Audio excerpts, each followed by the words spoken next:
चलो शुरू करें। चलो शुरू करते हैं, ठीक है फिर। हाँ, अब देखो नया चैप्टर शुरू होने जा रहा है इलेक्ट्रोस्टैटिक्स का, इलेक्ट्रिक पोटेंशियल। तो नए चैप्टर का नाम है इलेक्ट्रिक पोटेंशियल एंड कैपेसिटेंस। तो नया चैप्टर है, इसका नाम जो है electric potential and electric capacitance, electrostatic potential potential and capacitance. ये चैप्टर 2 है, ठीक। अभी चल इलेक्ट्रोस्टैटिक्स ही रहा है, लेकिन उस यूनिट का जो सेकेंड चैप्टर है। तो सबसे पहले हेडिंग डालो भाई, इलेक्ट्रिक पोटेंशियल। सबसे फर्स्ट हेडिंग है इलेक्ट्रिक पोटेंशियल। हेडिंग डालिए इलेक्ट्रिक पोटेंशियल। ये लोग ये इलेक्ट्रिक पोटेंशियल पढ़ चुके हो, बस थोड़ा डिटेल में पढ़ना होगा। 10th क्लास में लोग पढ़ चुके होंगे, थोड़ा डिटेल में हम लोग पढ़ेंगे। तो इलेक्ट्रिक पोटेंशियल के बारे में क्या जानते हो, बताओ।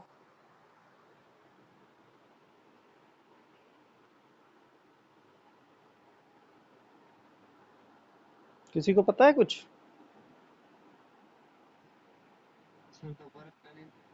हम्म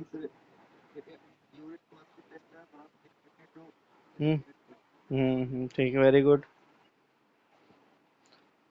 और किसी को पता है? बताओ बताओ।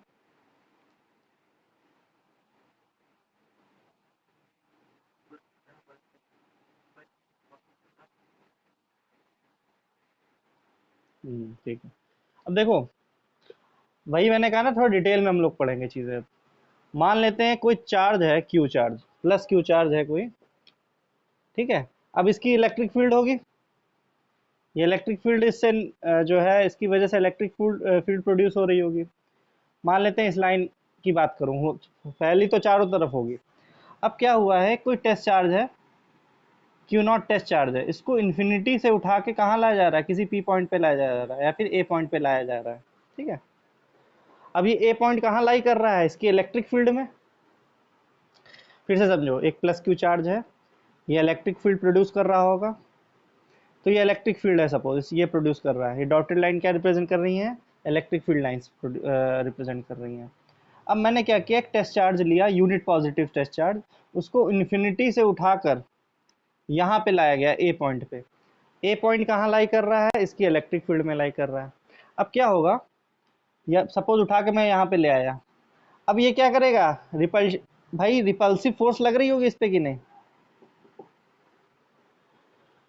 ये जो इलेक्ट्रिक फील्ड है, इस टेस्ट चार्ज पे क्या लगा रही होगी, एक रिपल्सिव फोर्स लगा रही होगी। अब रिपल्सिव फोर्स लग रहा है और तुम्हें कुछ वर्क करना पड़ रहा है इन्फिनिटी से इस चार्ज को ए पॉइंट तक लाने में। तो ये वर्क क्या हो जाता है, इसी वर्क पर यूनिट टेस्ट चार्ज को क्या बोलते हैं, electric potential of A point बोलते हैं। किसी भी पर्टिकुलर पॉइंट का इलेक्ट्रिक पोटेंशियल बोलते हैं। तो electric potential of any point in the electric field may be defined as work done in bringing a unit positive test charge from infinity to that point against the electrostatic force। देखो, electrostatic force के against ला रहे हैं कि नहीं ला रहे हैं, ठीक है। और एक और चीज़ है, जब ये ब्रिंग किया जाता है इन्फिनिटी से किसी पर्टिकुलर पॉइंट में, तो एक्सेलरेशन नहीं होना चाहिए, विदाउट एक्सेलरेशन इसको लाया जाता है। ये बात समझ में आई कि नहीं?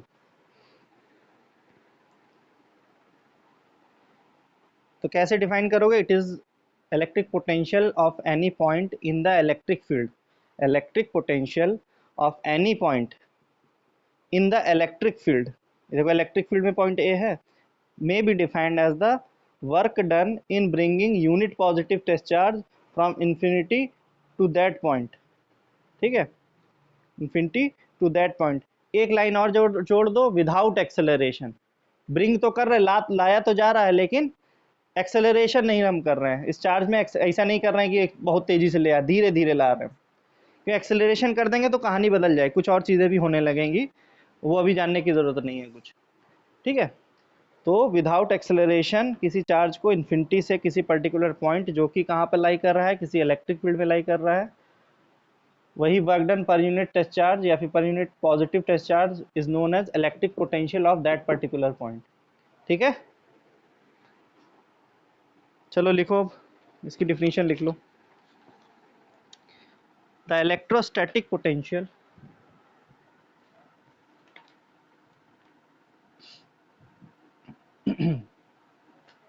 the electrostatic potential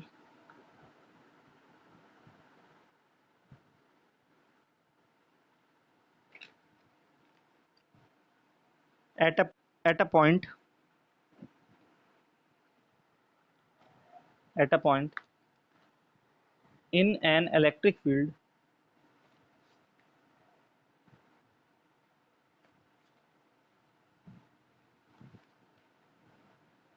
may be defined as may be defined as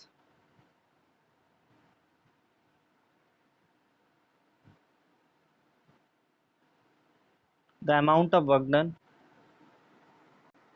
may be defined as amount of work done per unit positive test charge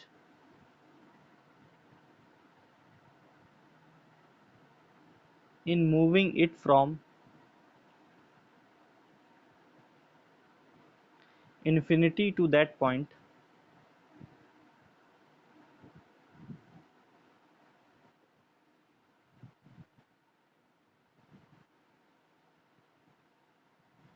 bracket में लिखो विदाउट एक्सेलरेशन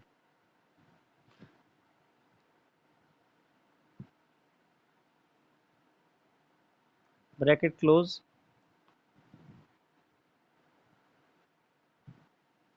against the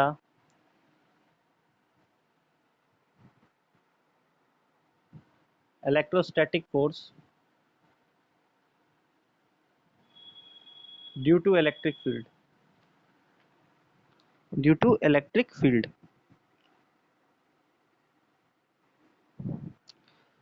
तो मुझे एक बार कोई प्रियांशु बताओ, मुझे प्रॉपर डिफिनीशन एक बार फिर से बता दो, फिर आगे बढ़े।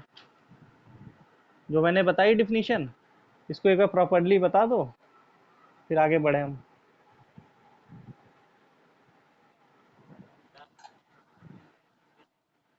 हम्म। हम्म।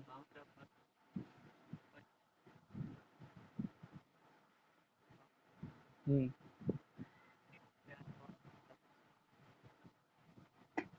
मतलब समझ में आ गया ना इसका पूरा? हाँ, क्योंकि हमें वर्क करना पड़ रहा है, हम उस जो इलेक्ट्रिक फील्ड है वो चार्ज को रिपल्शन कर रही है, लेकिन हम अगेंस्ट द रिपल्सिव फोर्स हम उसको किसी पर्टिकुलर पॉइंट पे लेके आ रहे हैं, तो भाई कुछ वर्क करना पड़ेगा ना। तो ये वर्क डन ही बोला जाता है इलेक्ट्रिक पोटेंशियल उस पर्टिकुलर पॉइंट का। चलो इतना समझ गए होगे। तो अगर इसका फॉर्मूला लिखें हम, तो पहले या तो ये स्केलर क्वांटिटी है, it is a scalar quantity, मैंने पहले ही बता दी थी बात। इलेक्ट्रिक पोटेंशियल क्या होती है? कि स्केलर क्वांटिटी होती है। अभी तक हमने किस पे डील किया है? सब वेक्टर क्वांटिटीज थी। हमारी इलेक्ट्रिक फोर्स, इलेक्ट्रोस्टैटिक फोर्स भी कैसी थी? वेक्टर क्वांटिटी थी।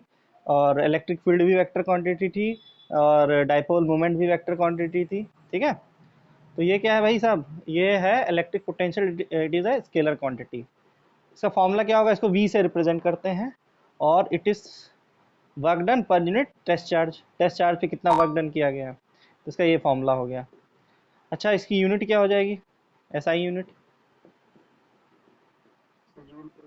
जूल पर कूलम। ठीक है, इसी को वोल्ट भी बोलते हैं, वोल्ट। ठीक, लिख लो इतना।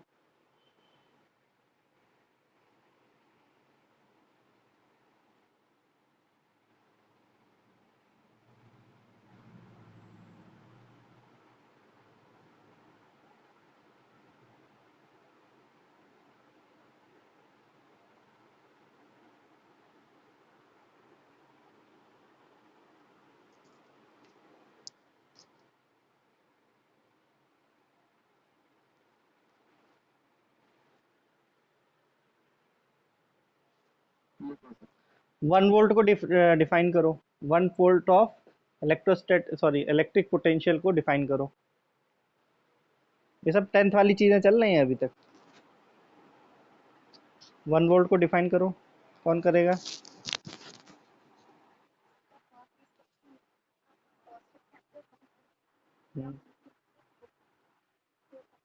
इन इन एन हाँ, in an electric field. Point कहाँ होना चाहिए? इलेक्ट्रिक फील्ड में होना चाहिए। ठीक है, चलो लिखो, if 1 joule of work is done, if 1 joule of work is done in carrying a test charge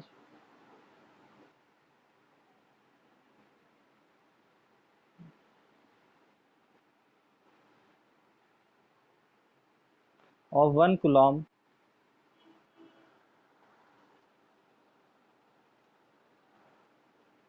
from infinity to a point in an electric field,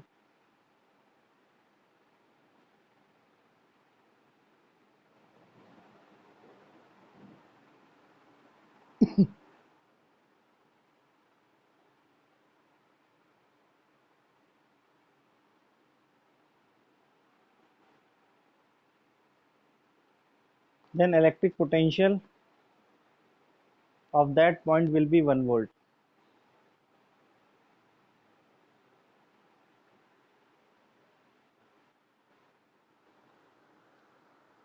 अब पोटेंशियल डिफरेंस, अब बात करते हैं पोटेंशियल डिफरेंस की। हेडिंग डालिए potential difference.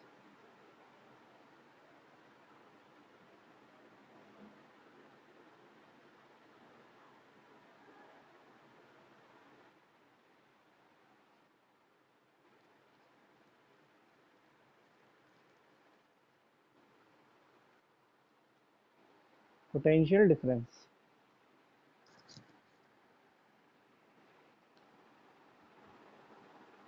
Potential difference कैसे define करोगे?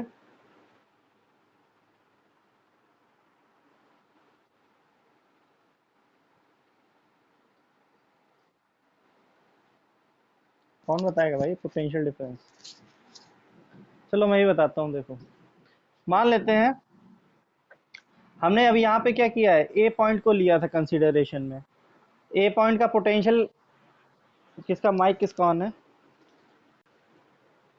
ए point का हमें पोटेंशियल पता है, ठीक है। सपोज ए पॉइंट का पोटेंशियल हमने कैसे पता किया? इन्फिनिटी से लाने में किसी पर्टिकुलर पॉइंट ए पे जितना वर्क डन किया गया है वो उस पॉइंट का पोटेंशियल होता है।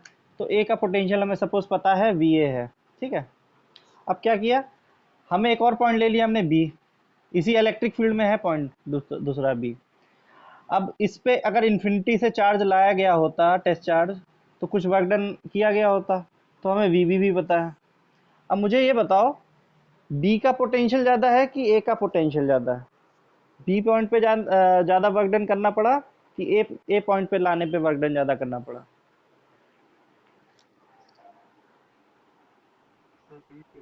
बी पे, ऑब्वियस सी बात है यार। देखो, यहाँ से अब इन्फिनिटी से ला रहे थे, इन्फिनिटी इधर ले लेते हैं, कहीं भी ले लो उससे फ़र्क नहीं पड़ता है। अभी मैं बताऊंगा कि अभी आगे चल के जब न्यूमेरिकल सॉल्व करेंगे तो एक और चीज़ बताऊंगा कि जब चार्ज लाया जाता है तो केवल इनिशियल और फाइनल पोजीशन देखी जाती है उसकी। बीच में पाथ क्या फॉलोड किया है, चार्ज को ऐसे घुमा के लाए हो, कैसे भी लाए, उससे कोई मतलब नहीं होता है। हमने जो पढ़ना है, क्या पढ़ना है, इनिशियल और फाइनल पोजीशन पे ही डिपेंड करता है वर्क डन, ठीक है। तो ये बात तुम लोगों को पता भी है, ऑलरेडी पढ़ चुके हो 11th क्लास में। कंजर्वेटिव फोर्स होती, कंजर्वेटिव वाला हिसाब चलता है यहाँ पे। इलेक्ट्रोस्टैटिक फोर्स कैसी होती है? कंजर्वेटिव है। तो वर्क डन भी क्या होगा? Work done against the electrostatic repulsive force, वो भी कंजर्वेटिव होगा। कहने का मतलब पाथ फॉलोड पे डिपेंड नहीं करेगा। तो ये बात ऑलरेडी पता है तुम लोगों को, आगे हालांकि न्यूमेरिकल जब करेंगे तब बता देंगे हम बात फिर से एक बार। तो मुझे ये बताओ, इन्फिनिटी से चार्ज पे धक्का लग रहा है क्योंकि पॉजिटिव चार्ज रिपल्शन कर रहा है। इन्फिनिटी से मैं ला रहा हूँ, ए पॉइंट पे चार्ज लाया तो कुछ वर्क डन किया। अब बी पॉइंट लाने पे और वर्क डन करना पड़ेगा क्योंकि और उस पर धक्का लगा, अगेंस्ट द फोर्स वर्क कर रहा हूँ ना मैं। तो बी पॉइंट पे लाने पे ज़्यादा वर्क डन करना पड़ेगा, ए पॉइंट पे लाने पे थोड़ा कम करना पड़ेगा। यानी कि इस केस में, इस पर्टिकुलर केस में वी बी ग्रेटर देन किसके है? वी ए के, ठीक है। अब चलो, हमें इसका पोटेंशियल पता चल गया है, इसका भी पोटेंशियल पता चल गया है। अब इन केस मुझे चार्ज यहाँ पे ले आया, मैं कहाँ ले आया? ए पॉइंट पे। अब ए पॉइंट से क्या मूव करवाना है, मुझे बी पॉइंट पे चार्ज मूव करवाना है इन केस, तो जितना वर्क डन करना पड़ेगा ए पॉइंट से बी पॉइंट पे चार्ज को मूव करवाने में, वो क्या बोला जाएगा, इन दो पॉइंट्स के बीच का पोटेंशियल डिफरेंस बोला जाएगा। तो इसको कैसे रिप्रेजेंट करोगे, V B minus V A is equal to W upon Q not. यानी कि दो पॉइंट्स के बीच में चार्ज को मूव करवाने में जितना वर्क डन करा जाता है उसको क्या बोलते हैं हम, potential difference between those two points बोलते हैं। समझ में आ गई बात?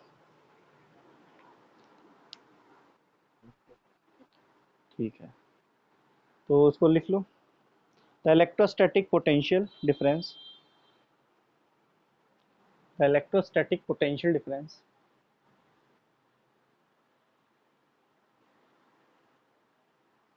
between two points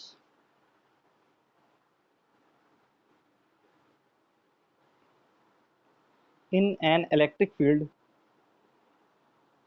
in an electric field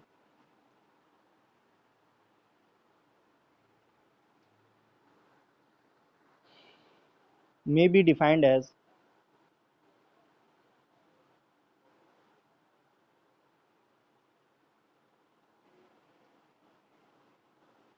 amount of work done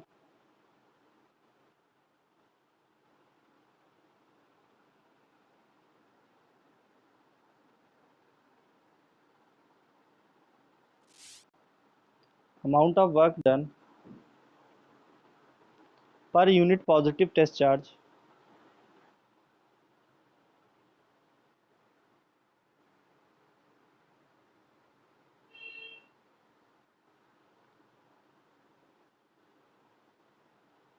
per unit positive test charge in moving it from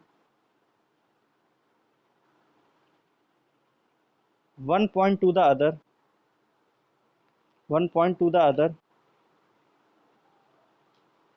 against the electrostatic force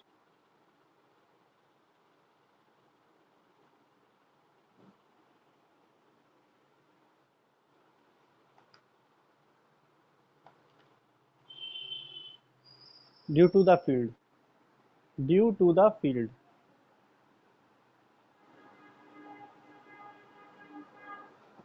ये फॉर्मूला लिख लेना, diagram बनाना चाहो बना लो, वैसे कोई ज़रूरत नहीं है, फॉर्मूला लिखना चाहो लिख लो।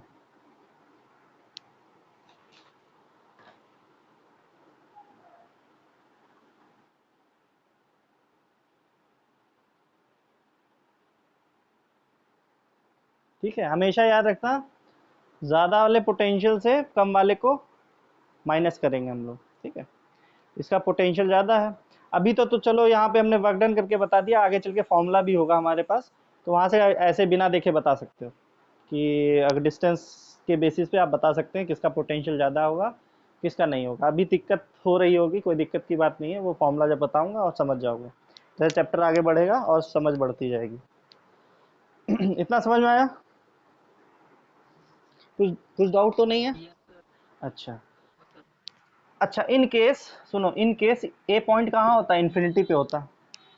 ये ए पॉइंट कहाँ होता, इन्फिनिटी पे, तो V V minus V A करना, उस केस में क्या होता, अगर ए पॉइंट कहाँ होता है, इन्फिनिटी, तो ए पॉइंट से कहाँ से लेके आते हैं, इन्फिनिटी से लेके आ रहे होते बी पे, तो कहने का मतलब है वो जो वर्क डन होता है वो क्या बताता, बी पॉइंट का पोटेंशियल बताता। तो यहाँ पे वी ए की वैल्यू कितनी होनी चाहिए थी, ज़ीरो, तभी तो वी बी बराबर आता डब्ल्यू अपॉन क्यू नॉट।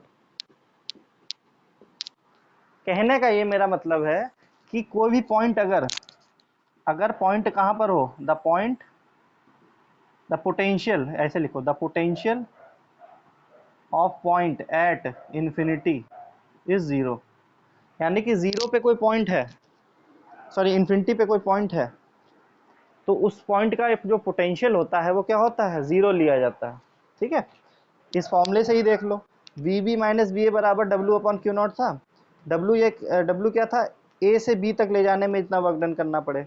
अब ए को क्या ले लिया मैंने, ए पॉइंट को ले लिया इन्फिनिटी पे, तो वी ए कितना होना चाहिए, ज़ीरो होना चाहिए, तभी तो वी बी होगा, क्योंकि हमने डिफिनीशन हमने पोटेंशियल की क्या पढ़ी, इन्फिनिटी से लाने में जितना वर्क डन करना पड़ा है। तो वी ए की वैल्यू कितनी होनी चाहिए, 0। तो याद रखना the potential of point at infinity is 0। जो भी फार पॉइंट होते हैं, बहुत दूर पॉइंट्स जो होते हैं, उनका जो पोटेंशियल लिया जाता है वो क्या लिया जाता है, 0 लिया जाता है। तो लिख लो इस पॉइंट, इस बात को लिख लो। द इलेक्ट्रिक पोटेंशियल लिखो, पॉइंट बना के स्टार बना के लिख लेना। The electric potential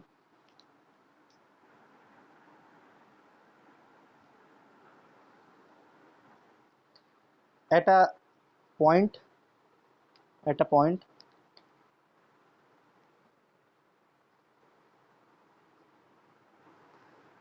at infinity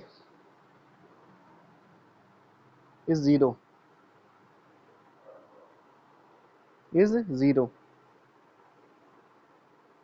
ऐसा क्यों मैंने बोला, बताओ उसके पीछे लॉजिक बताओ।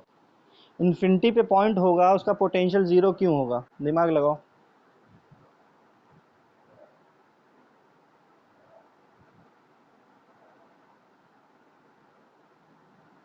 कोई पॉइंट इन्फिनिटी पे है, उसका हमने पोटेंशियल 0 क्यों ले लिया है, बताओ।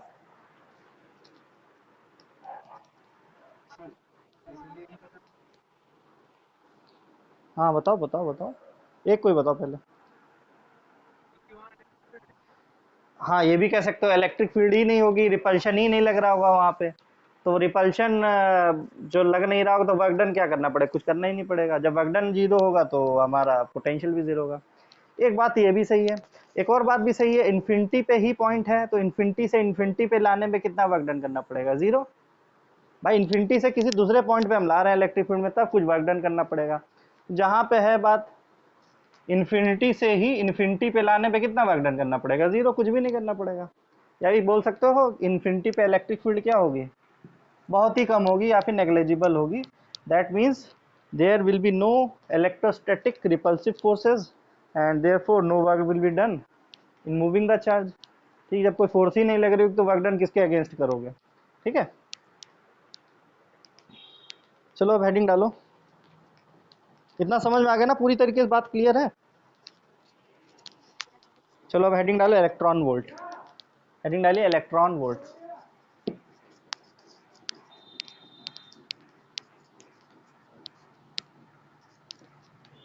इलेक्ट्रॉन वोल्ट इसका बड़ा काम आएगा, समझे, ये बहुत आगे तक काम आएगा। आगे तक इन द सेंस, आगे जो चैप्टर्स हैं तुम्हारे एंड में, सेकंड बुक वाले चैप्टर होगा एक photo electric current, photo electric effect, तो उस चैप्टर तक में इसका यूज है। ठीक है, इलेक्ट्रॉन वोल्ट का कॉन्सेप्ट वहां तक लगा है। यहाँ तक कि तुम्हारी न्यूक्लियर फिजिक्स जो है, न्यूक्लियर फिजिक्स और photoelectric effect, nuclear physics, इन सब में बड़ा काम आएगा इलेक्ट्रॉन वोल्ट का।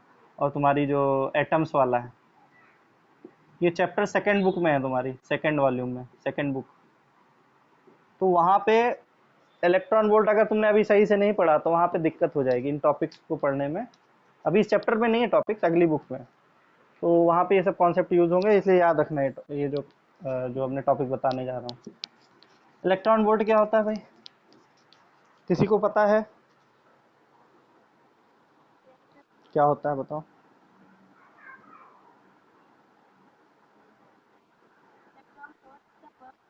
Very good.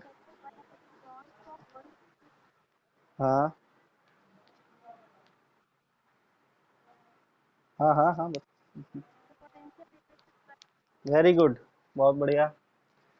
देखो साहब ना, देखो देखने से ही पता चल रहा है, अगर एक इलेक्ट्रॉन, ठीक है, या फिर एक इलेक्ट्रॉन को 1 वोल्ट के पोटेंशियल डिफरेंस में मूव करवाया जाए तो जितना वर्क डन करना पड़ेगा हमें, जैसे सपोज 2 पॉइंट है, ए पॉइंट है, ए बी पॉइंट है, इन दोनों के बीच में जो पोटेंशियल डिफरेंस है V B minus V A, अगर 1 वोल्ट है सपोज, और मुझे एक इलेक्ट्रॉन दिया मैंने, उसको मूव करवाना है मुझे बी, ए से बी, तो जितना वर्क डन करना पड़ेगा, ठीक है, वो वर्क डन क्या होगा, 1 इलेक्ट्रॉन वोल्ट होगा। ठीक है, लेकिन ये तो 1 इलेक्ट्रॉन वोल्ट में बता रहा हूँ, अगर मैं इलेक्ट्रॉन वोल्ट को डिफाइन करना चाहूँ तो क्या करूंगा। तो इलेक्ट्रॉन वोल्ट क्या होता है, एक बहुत ही छोटी यूनिट होती है एनर्जी की। वर्क और एनर्जी क्या होते हैं, एक दूसरे से रिलेटेड होते हैं। तो electron volt is the smallest unit of energy, और उसको एक इलेक्ट्रॉन वोल्ट को अगर डिफाइन करना हो तो मैंने जो भी बताया, एक पॉइंट से दूसरे पॉइंट को मूव करवाने में जितना वर्क डन करना पड़ता है, एक पॉइंट से दूसरे पॉइंट पे मूव करवाने में, अगर इन दोनों का पोटेंशियल डिफरेंस कितना हो, 1 वोल्ट हो, तो एक पॉइंट से दूसरे पॉइंट पे मूव करवाने में जितना वर्क डन करना पड़े, किस पे, इलेक्ट्रॉन को मूव करवाना है मुझे ए से बी, और ए और बी के बीच में कितना है, 1 वोल्ट का पोटेंशियल डिफरेंस है, तो जितना वर्क डन करना पड़ेगा वो बोला जाएगा 1 इलेक्ट्रॉन वोल्ट। ये तो एक डिफिनीशन हो गई, ये एक डिफिनीशन हो गई। एक और डिफिनीशन होती है, देखो अब ये जो मैं बताने जा रहा हूँ डिफिनीशन, ये ज़्यादा काम की है, ठीक है, ये भी सही है, ये भी एक तरीके से डिफाइन कर सकते हैं इसको। अब क्या होता है, जैसे बैटरी होती है, तुम्हारी बैटरी होती है, जैसे बैटरी है सपोज, ठीक, बैटरी क्या करती है, बैटरी करती क्या है ये बताओ। सपोज 1 वोल्ट की बैटरी है, तो ये बैटरी करेगी क्या, बताओ।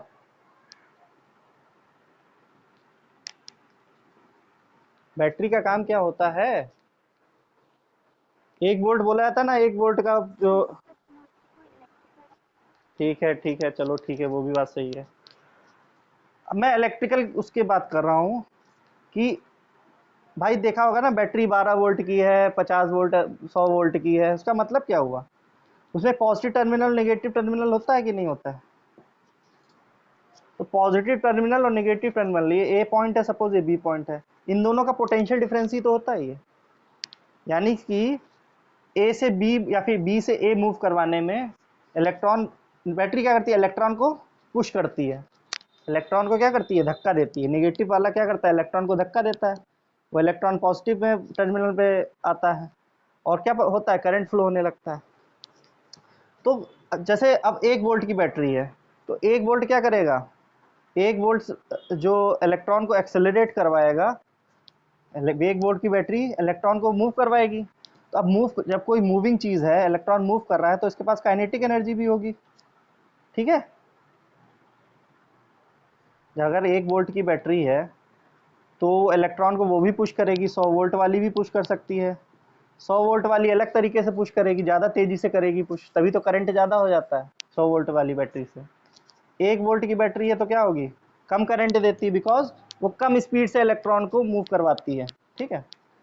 तो हालांकि मैं अभी 1 इलेक्ट्रॉन वोल्ट को डिफाइन कर रहा हूँ, तो 1 इलेक्ट्रॉन वोल्ट को कैसे डिफाइन करोगे, 1 वोल्ट की बैटरी अगर इलेक्ट्रॉन को एक्सेलरेट करवाती है, तो उस समय उस इलेक्ट्रॉन के पास जो काइनेटिक एनर्जी इलेक्ट्रॉन एक्वायर करता है, उसी वो किसके बराबर होती है, 1 इलेक्ट्रॉन वोल्ट के बराबर होती है।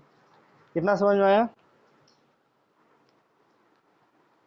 1 electron volt is the energy, kinetic energy acquired by the electron when the electron is accelerated by, या फिर accelerated through potential difference of 1 volt.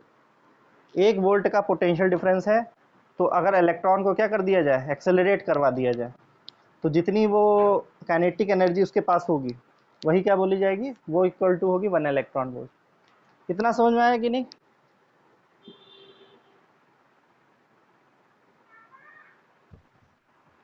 इसको दूसरे तरीके से समझो, मान लेते हैं पॉजिटिव है, इधर इधर निगेटिव है, ये पॉजिटिव चार्ज है या फिर पॉजिटिव फील्ड है यहाँ पे, या ये पॉजिटिव टर्मिनल है, इधर निगेटिव टर्मिनल है, इलेक्ट्रॉन को यहाँ पे रख दिया गया सपोज।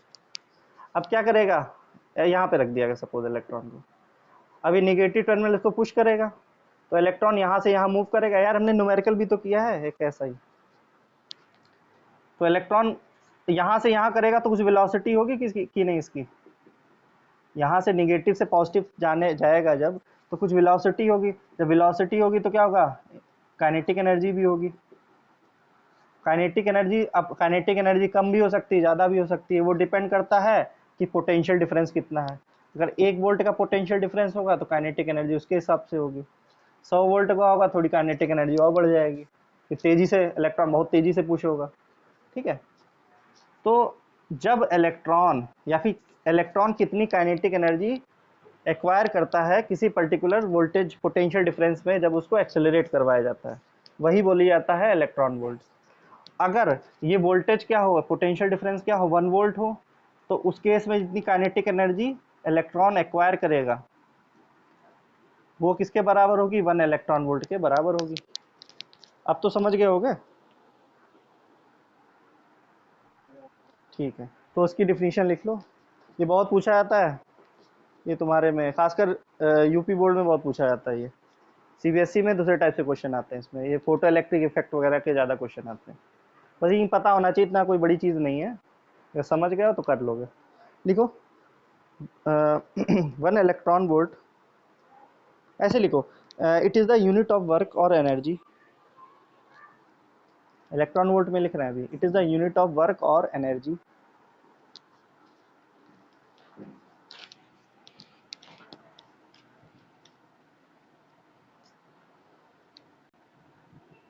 लिखो इसमें लाइन चेंज करके लिखो, नेक्स्ट पॉइंट बना के लिखिए, 1 electron volt is the work done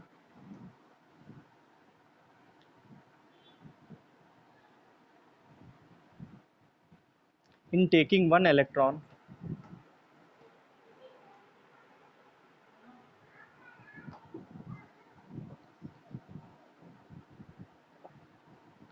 from one point to other, from one point to the other,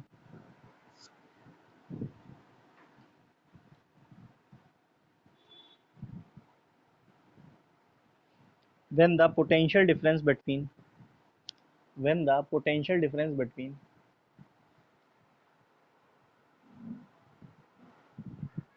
when the potential difference between these points is 1 volt।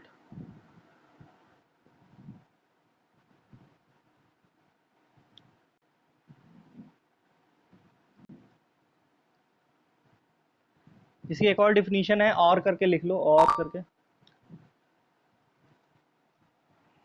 लिखो, 1 electron volt is the 1 electron volt is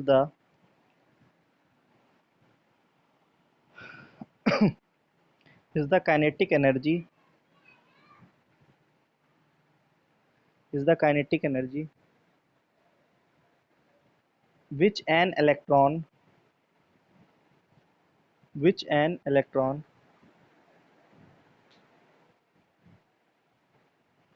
acquires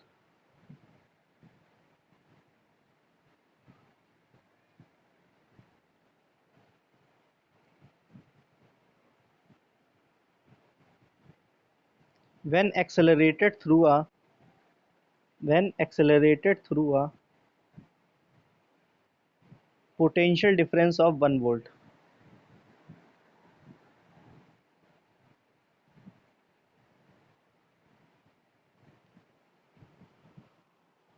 when accelerated through a potential difference of 1 volt। अब ये तुमसे पूछा जा सकता है कि एक इलेक्ट्रॉन वोल्ट में कितने जूल एनर्जी होती है, एक इलेक्ट्रॉन वोल्ट में कितने जूल एनर्जी होती है, तो देखते हैं चलो, कितने जूल हो सकती है बताओ, दिमाग लगाओ। हम्म, देखिए अभी हमने क्या फॉर्मूला पढ़ा है, दो पॉइंट्स के बीच में, सपोज ये बी है, ये सॉरी ए है और ये बी है, इलेक्ट्रॉन यहाँ से यहाँ मूव कर रहा है सपोज, ठीक है, तो और इन दोनों के पॉइंट के बीच का पोटेंशियल डिफरेंस है, यानी कि V B minus V A, वो क्या है, 1 वोल्ट है, ठीक है। तो हमने पढ़ा है V B minus V A is equal to W upon Q naught. अब क्यू नॉट यहाँ पे क्या है, इलेक्ट्रॉन है, इलेक्ट्रॉन ही तो मूव कर रहा है, ठीक है। तो work done will be equal to E multiplied by V B minus V A. अब इलेक्ट्रॉन की वैल्यू क्या होती है, कुलॉम की फॉर्म में, 1.6 10 की पावर 19 कुलॉम, और V B minus V A कितना दे रखा है, 1, यानी कि 1.6 10 की पावर माइनस 19 कुलॉम वोल्ट, ऐसे लिख सकते हैं इसको। कुलॉम वोल्ट किसकी यूनिट होती है, कुलॉम वोल्ट किसकी यूनिट होती है, वर्क की, वर्क की यूनिट क्या होती है, कुलॉम वोल्ट। अरे यार वोल्ट की वैल्यू क्या होती है, जूल पर कुलॉम होती है, अभी हमने पढ़ा है। तो जूल इज इक्वल टू क्या होगा, कुलॉम वोल्ट, समझ गए। वी इज वी की यूनिट क्या थी, जूल पर कुलॉम को ही तो वोल्ट बोलते थे, इसको ही तो वोल्ट बोलते थे। तो तो ये volt is equal to joule per coulomb, और क्या कहते हैं, joule is equal to coulomb volt, तो कुलाम वोल्ट की जगह ये ले सकते हैं 1.6 10 की पावर माइनस 19 जूल। तो ये वर्क डन क्या हो गया, 1 इलेक्ट्रॉन वोल्ट। ये वर्क डन क्या है, 1 इलेक्ट्रॉन वोल्ट के बराबर ही है, ठीक है, क्योंकि एक इलेक्ट्रॉन को एक वोल्ट के पोटेंशियल डिफरेंस पे हमने एक्सलेट करवाया है।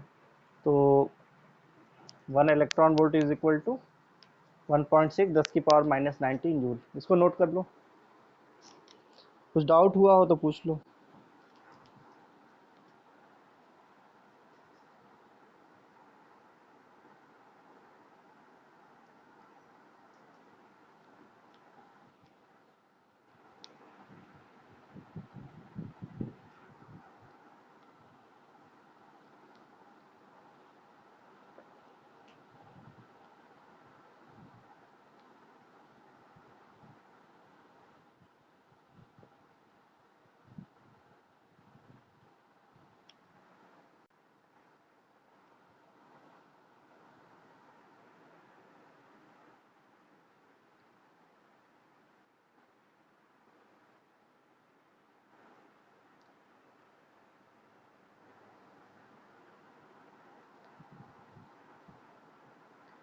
इस रिलेशन को याद रखना बहुत काम का है ये।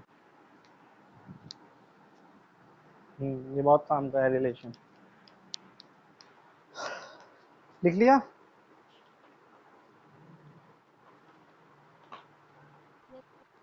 अब हेडिंग डालिए, electric potential due two point charge. एक पॉइंट चार्ज की वजह से किसी पर्टिकुलर पॉइंट पे कितना पोटेंशियल होगा। Electric potential due two point charge, ये भी पूछ लिया जाता है, ये भी पूछ लिया जाता है एग्जाम में, कई बार पूछा जा चुका है। Electric potential at a point due to a point charge.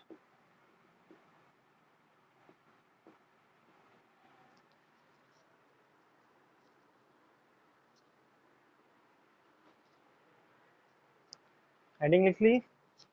Derivation को थोड़ा ध्यान से देखना, ठीक है।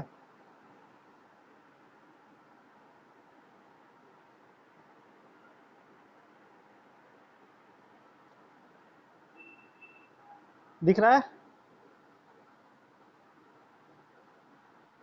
ठीक है, हाँ।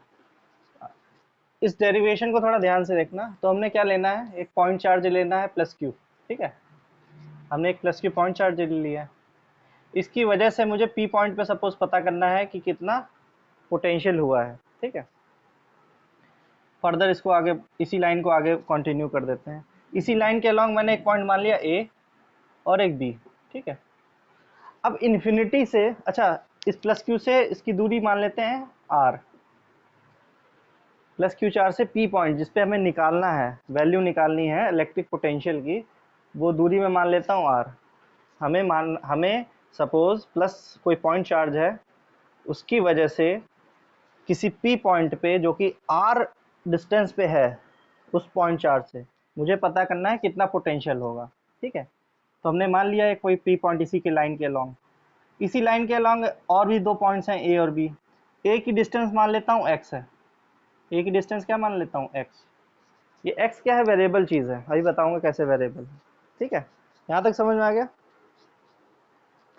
अब क्या किया गया है, मान लेते हैं यहाँ पे कोई चार्ज क्यू नॉट प्लेस्ड है। यहाँ पे क्या चार्ज प्लेस्ड है, क्यू नॉट। अब इस क्यू नॉट पे ये प्लस क्यू क्या लगा रहा होगा, ये यूनिट, ये टेस्ट चार्ज है प्लस क्यू नॉट। इस पे ये प्लस क्यू चार्ज क्या लगा रहा होगा, एक रिपल्सिव फोर्स लगा रहा होगा। लगा रहा होगा कि नहीं लगा रहा होगा? ठीक है। अब मान लिया गया, अब इस प्लस क्यू चार्ज को हमने कहाँ से उठाया, ए से उठा के बी पे ले आए, हल्का सा डिस्टेंस मूव करवाया dx। प्लस क्यू चार्ज हम इन्फिनिटी से कहीं से लाए थे, उसको लाके कहाँ रख दिया हमने, क्यू पहले ए पे लाए, ए को क्या कर दिया, ए से फिर बी पे ले आए, हल्का सा डिस्टेंस मूव कराई है dx डिस्टेंस, ठीक है। तो कुछ वर्क डन भी करना पड़ा होगा, तो वर्क डन का फॉर्मूला क्या होगा, हल्का सा D W work done D W क्या है? Work done in moving charge from A to B against the electrostatic force F. ठीक, कितना हुआ होगा वर्क डन बताओ? डी डब्ल्यू की वैल्यू क्या होगी? F dot D X. लेकिन यहाँ माइनस साइन नहीं लगेगा? माइनस भी लगेगा क्योंकि अगेंस्ट द इलेक्ट्रोस्टैटिक फोर्स काम कर रहा है। माइनस साइन लगेगा कि नहीं लगेगा? या फिर ऐसे समझो, अगर ऐसे नहीं समझ में आया, वर्क डन का फॉर्मूला क्या होता है? एफ डॉट डी एस होता है, डॉट प्रोडक्ट होता है कि नहीं, यानी कि F S cos theta. S क्या है यहाँ पे? डिस्प्लेसमेंट कितना है? D x. और थीटा कितना है? थीटा क्या होता है? फोर्स और डिस्प्लेसमेंट के बीच में एंगल। कितना एंगल है फोर्स और डिस्प्लेसमेंट के बीच में? 180 डिग्री। चाहे ऐसे कर लो या तब भी माइनस एफ डी एक्स आएगा। और 180 की वैल्यू कितनी होती है? माइनस होती है, -1। चाहे ऐसे कर लो चाहे डायरेक्ट कर लो, कॉन्सेप्ट पता होना चाहिए बस। ठीक है, तो डी डब्ल्यू की वैल्यू कितनी आ गई? ये डी एक्स कर लो यहाँ पे एक्स की जगह। ठीक है, माइनस एफ डी एक्स आ गई, यानी कि दैट मीन्स इतना हमने वर्क डन किया है in moving charge from A to B. A और बी कहाँ पर है पॉइंट्स? इलेक्ट्रोस्टैटिक फील्ड में है, फील्ड में है पॉइंट्स ये। ठीक है, अच्छा इसको थोड़ा और डिटेल में लिखते हैं। एफ की वैल्यू क्या होगी बताओ? फोर्स क्या है? ये एफ क्या है? फोर्स है इन दो चार्जेस के बीच में, that is 1/4πε0 Q Q naught upon x square. भाई एक्स की दूरी तो है, यही फोर्स जो है वो 1/4πε0 Q Q naught upon x square होगी कि नहीं? ए पॉइंट पे जो है वो जब था। इतना समझ में आया? ये एफ की value dot D x, this is the value of small work done 1/4πε0 Q Q naught upon x square dot D x. अब मुझे टोटल वर्क डन पता करना है। ए से मुझे पता, अब सपोज मुझे ये चार्ज कहाँ लाना है? पी पे लाना है ना, क्योंकि डिफिनीशन क्या बोलती है? इलेक्ट्रोस्टैटिक पोटेंशियल की डिफिनीशन क्या बोलती है? Work done in moving charge from infinity to a particular point in the electric field. तो मान लेते हैं पहले कहीं चार्ज कहाँ पे था? इन्फिनिटी पे रहा होगा। इन्फिनिटी से उठा के पहले ए पे लाए, ए से अब पी पे लाना है। ठीक है, तो मुझे टोटल वर्क डन पता करना है। तो टोटल वर्क डन कितना हो जाएगा? Integration of d W, that is W, ऐसे W is equal to integration of d W. अब इंटीग्रेशन कहाँ से कहाँ होगा ये बताओ? लिमिट्स क्या होंगे? हाँ, लिमिट लिमिट बताओ मुझे। हाँ हाँ, तो पी पॉइंट देखो, ये एक्स मैंने कहा ना, एक्स क्या है? X x is variable quantity. X पहले इन्फिनिटी पे थी। ठीक है, तो एक्स को अपने हिसाब से मैं मोल्ड कर सकता हूँ, अपने हिसाब से मैं इसका यूज कर सकता हूँ। तो पहले एक्स की वैल्यू क्या थी? इन्फिनिटी पे। फिर इन्फिनिटी से कहाँ पे एक्स की वैल्यू आई? आर पे। यानी कि इंटीग्रेशन कहाँ से कहाँ होना चाहिए? इन्फिनिटी से आर तक। भाई ये ओरिजिन से डिस्टेंस देखो, या ऐसे डेरिवेशन कर चुके हो ना, 11th में भी ग्रेविटी वाला किया था, ग्रेविटेशनल पोटेंशियल वाला, ऐसे ही तो किया था। इन्फिनिटी से पी पॉइंट, या that means X equal to infinity. Initial limit कहाँ है? इन्फिनिटी। फाइनल कहाँ पर लाना है मुझे? आर पे लाना है, आर डिस्टेंस पे लाना है। इसके रिस्पेक्ट में बात हो रही है। समझ में आई? लिमिट समझ में आई कैसे रखी है?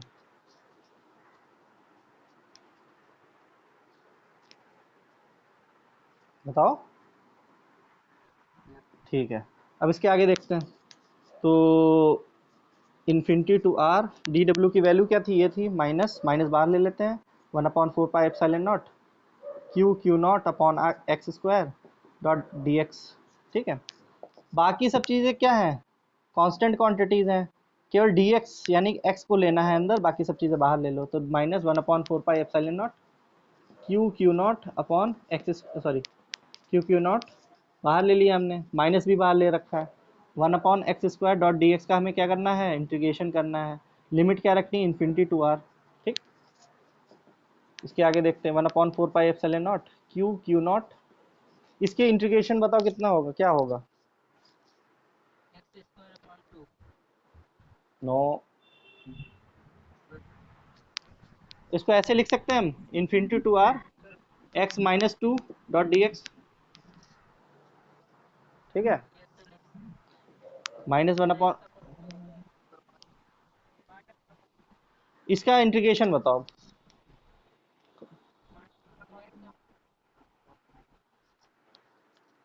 अब देखो फॉर्म, जिसको इंटीग्रेशन भूल गया है भाई अपना माइक ऑफ करो यार तुम लोग। अब देखो, जो कोई इंटीग्रेशन भूल गया है तो एक जनरल फॉर्मूला हमने बताया था, एक्स की power N dot D X का इंटीग्रेशन का जनरल फॉर्मूला क्या होता है बताओ? Upon N plus one. तो ये फॉर्मूला याद रखना है, अपना नोट कर लेना जिसने नहीं किया 11th में, जिसने नहीं पढ़ा है ये। ठीक है, तो इसका क्या इंटीग्रेशन हो जाएगा? X minus two plus one upon minus two plus one, and the limit will be infinity to R. इतना समझ में आया?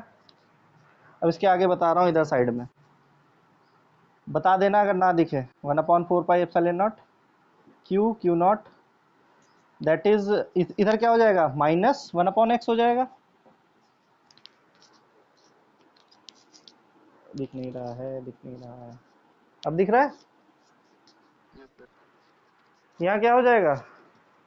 जो मैंने माइनस, जो हमने अभी सॉल्व किया है इसको, एक्स की power minus two plus one, ये क्या हो जाएगा? एक्स की पावर माइनस वन, और माइनस टू प्लस वन क्या हो जाएगा? Minus one.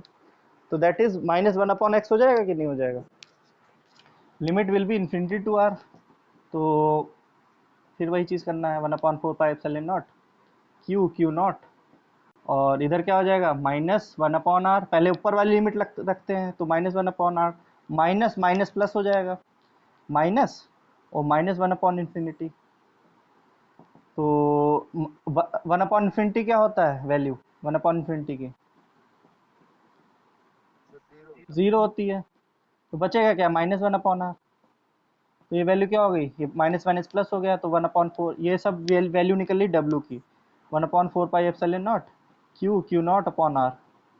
ये तो वर्क डन आया है, अभी वोल्टेज थोड़ी ना आया। पोटेंशियल की वैल्यू क्या होती है? पोटेंशियल का फॉर्मूला क्या होता है? V is equal to W upon Q. Q नहीं, डब्ल्यू अपॉन क्यू नॉट। किसको मूव कर? Test charge. ये देखो गलती बहुत से लोग करते हैं, बहुत गलती यहीं करोगे। यहाँ रख, यहाँ पे क्यू भी रख सकते हो, गलत हो जाएगा यार। अभी हमने इलेक्ट्रिक फील्ड पढ़ के आ रहे हो ना, नीचे टेस्ट चार्ज रखते हैं जिसपे, जिसको मूव करवाया जाता है। किसको मूव कराया जा रहा है? टेस्ट चार्ज को, क्यू नॉट को। ठीक है, तो क्यू नॉट रखते हैं यहाँ पे। तो डब्ल्यू की वैल्यू क्या हो जाएगी? डब्ल्यू की वैल्यू रखी हमने, तो क्यू नॉट कैंसिल हो जाएगा, बचेगा क्या? One upon four pi epsilon naught Q upon R. ये हमारा क्या आ गया फॉर्मूला? याद रखना ये formula. Q upon, electric field में क्या होता था? क्यू अपॉन आर स्क्वायर होता था, यहाँ पे क्या हो रहा है? आर हो रहा है। फर्क ये है। ठीक है, तो electric potential at a point due to a point charge का फॉर्मूला ये आ गया, Q upon one upon four pi epsilon naught Q upon R. That भी अब देखो बड़ा आराम से पता कर सकते हो, बी का पोटेंशियल देखो बड़ा होगा कि नहीं होगा, बिकॉज ये डिस्टेंस कम है। डिस्टेंस कम, वोल्टेज की वैल्यू ज़्यादा या फिर पोटेंशियल की वैल्यू ज़्यादा। इस पर्टिकुलर केस में अगर माइनस चार्ज होता तो केस बदल जाता, वो समझ जाओगे अपने आप। समझ में आई पूरी बात? कोई डाउट तो नहीं है डेरिवेशन में? चलो फिर अब थोड़ा ऐसा करो, थोड़ी थ्योरी लिख लो, उसके बाद पहले डायग्राम बना लो, ये जो फिगर है ये बना लो, उसके बाद बातें करते हैं आगे की। डेरिवेशन बहुत बार पूछा गया है एग्जाम में।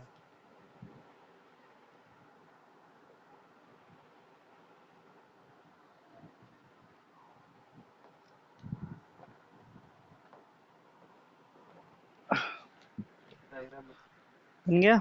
अब लिखिए, सपोज अ पॉइंट चार्ज। अच्छा अच्छा अच्छा अच्छा।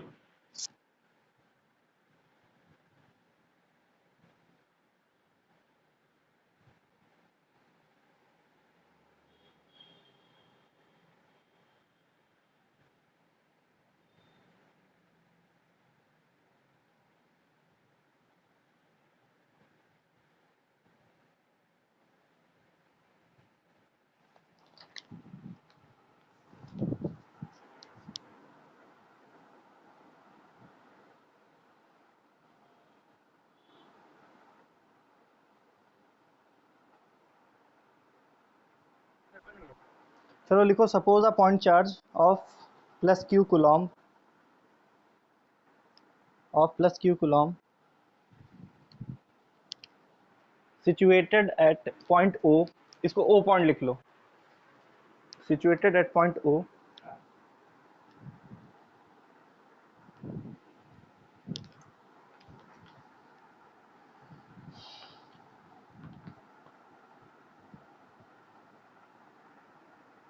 इन वैक्यूम, हमने मान लिया वैक्यूम में रख दिया।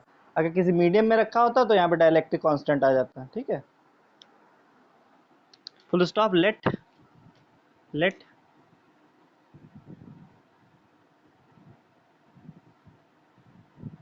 P be a point, let P be a point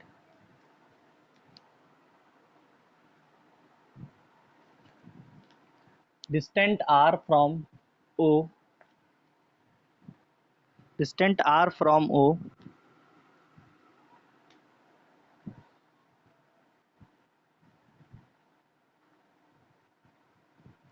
at which electric potential is to be determined.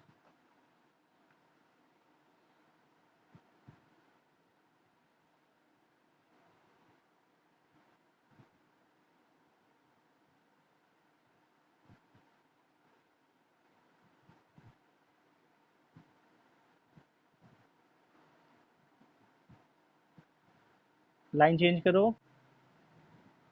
Suppose a test charge plus q naught, suppose a test charge plus q naught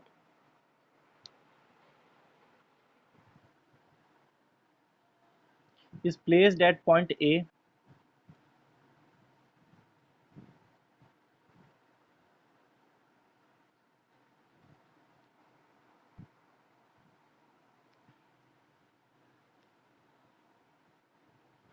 distant x from O,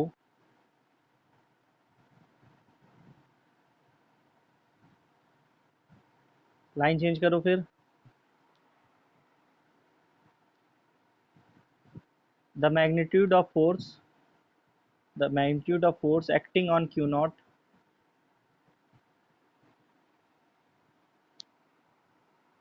force का क्या formula होगा वो लिख लो। 1/4 pi epsilon naught Q naught upon x square. लिख लो 1/4 pi epsilon naught Q naught upon x square.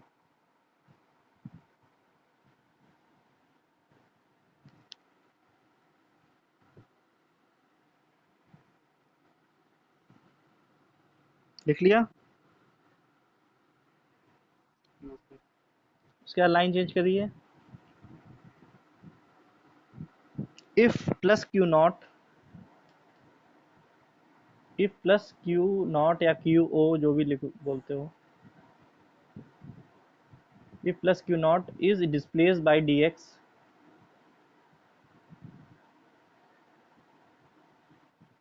to the point B, to the point B, then the work done, then the work done। फिर पूरा note down कर लो, पूरा का पूरा note down कर लो।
एक और बात है इसमें कि जो चार्ज है यहाँ पे चार्ज का साइन रखना पड़ेगा, जैसे माइनस चार्ज होता प्लस क्यू की जगह, तो माइनस चार्ज रखना पड़ता, ठीक है।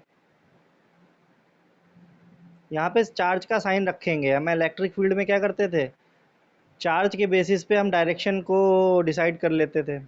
यहाँ पे क्या करना पड़ेगा, हमें चार्ज की वैल्यू रखनी पड़ेगी। यहाँ डायरेक्शन वगैरह कुछ नहीं होगी, ठीक है। यहाँ पोटेंशियल की कोई डायरेक्शन नहीं है, ठीक है, because it is a scalar quantity.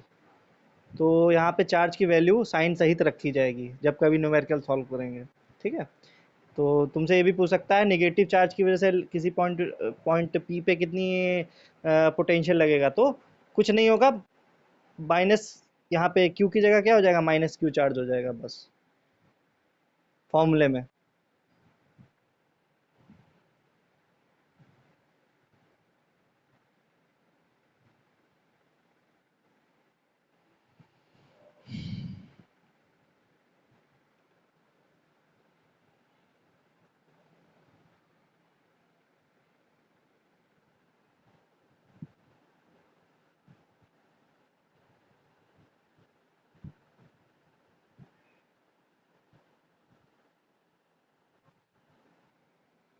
अच्छा,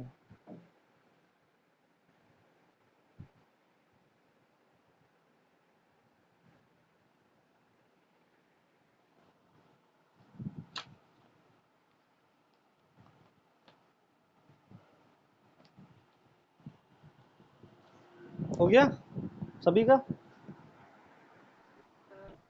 चलो, अगर यहाँ पे ये भी लिख लो, ड्यू टू माइनस चार्ज, यहाँ पे लिख लेना इसके आगे, ड्यू टू माइनस चार्ज, यहाँ पे क्या हो जाएगा, पोटेंशियल ड्यू टू, दिख रहा है कि नहीं, due to minus Q, minus Q charge.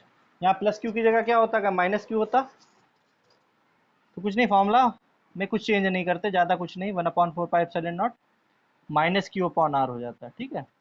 यहाँ पे साइन रखेंगे हम, इसको भी नोट कर लो।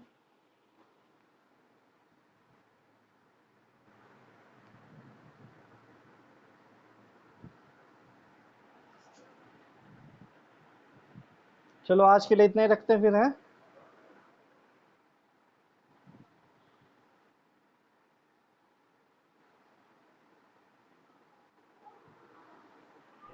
चलो ठीक है आज के लिए, ठीक है आज के लिए इतना ही। बाय।